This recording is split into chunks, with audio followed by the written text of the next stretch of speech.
अयोध्या की seat Bharatiya Janata party हार गई, इसको किस तरह से देखते हैं? हार किसी कारण से हुई है, अहंकार के कारण से हुई है। अखिलेश यादव कह रहे हैं कि 2027 में पीडीए की सरकार बनेगी।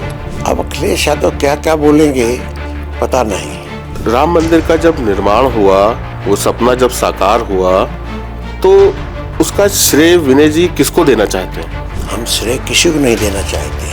हमारे साथ बात करने के लिए आज भारतीय जनता पार्टी के फायर ब्रांड नेता और राम मंदिर आंदोलन के प्रमुख चेहरा विनय कटियार जी हैं। विनय जी, आपका दाहो हल्ला में बहुत बहुत स्वागत है। धन्यवाद। विनय जी, जिस सपने को लेके संघर्ष शुरू हुआ था, आंदोलन शुरू हुए थे, आज वो राम मंदिर का निर्माण हो गया है, कितना गर्व महसूस करते हैं? नहीं, बहुत अच्छा लगा। मंदिर बन गया है, बड़ी ताकत लगी है उसको। कई हमारे कार सेवक शहीद हुए उसमें, हमारी सरकार चली गई, सब कुछ हुआ है, तो प्रसन्नता तो होगी अब कि भाई मंदिर हमारा बन करके तैयार हो गया है, सब कुछ ठीक हो गया है। तो अब आगे देखा जाएगा, उसमें कुछ और बनेगा। जब और बनेगा तब आप आइएगा। फिर जब राम मंदिर का निर्माण हो गया तो ध्वजारोहण हुआ और भी कई कार्यक्रम हुए, तो विनय कटियार क्यों नहीं पहुंचे? नहीं, मैं उस समय था नहीं। जब मंदिर का वो झंडा लगाया गया तो मैं उसके पहले ही निकल गया था। मुझे जाना था, दिल्ली जाना था, तो स्वाभाविक था। अब हम भाई रोड जाते हैं, हम हवाई जहाज से जाते नहीं हैं, तो हमको वहाँ पहुँचना था, इसलिए उस कार्यक्रम में हम पहुँचे नहीं। लेकिन संदेश फ़ोन पर दे दिया कि भाई हम आ नहीं पा रहे हैं, आप लोग करिए।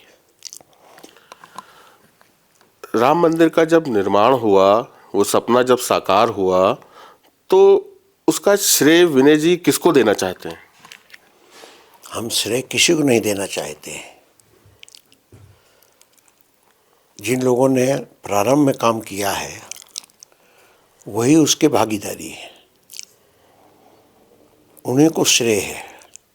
आडवाणी जी भी कभी नहीं पहुंचे? नहीं यार, अब उम्र हो गई ना, आडवाणी जी को भी लाने के लिए दिक्कत होती है, उनकी आयु भी है, तो इसलिए वो अब ज़्यादा चल फिर नहीं पा रहे हैं।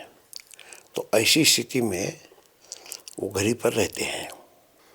एक चर्चा बहुत तेजी से फैल रही है कि विनय कटियार जी फिर से राजनीति में वापसी कर रहे हैं, अयोध्या से चुनाव लड़ने जा रहे हैं।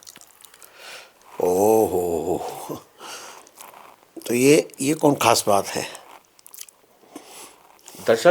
दर्शक और जनता दोनों ही जानना चाहती है कि क्या विनय कटियार जी को 2027 के चुनाव में अयोध्या से प्रत्याशी के रूप में वो देखेंगे? वहाँ की जो जनता है और जो कार्यकर्ता हैं वो हमारे साथ बहुत शुभचिंतक हैं। अभी तो हमने केवल ऐसे ही कह दिया चलते समय, अब हम जा रहे हैं 2 दिन के बाद यहाँ से, तब रचना बनेगी, तब देखेंगे क्या करना है। बीते लोकसभा चुनाव में अयोध्या की सीट भारतीय जनता पार्टी हार गई, इसको किस तरह से देखते हैं? नहीं, अब ये हार गई तो ये ज़्यादा कहना ठीक नहीं है, लेकिन हार किसी कारण से हुई है, अहंकार के कारण से हुई है। और लगा कि अब हम बिल्कुल जीत जाएंगे, उसी की दिक्कत की घोषणाएं कर दी कि हम तो जीत ही गए हैं, हम तो जीत ही गए हैं। तो ये जो भाव है यही ले डूबा।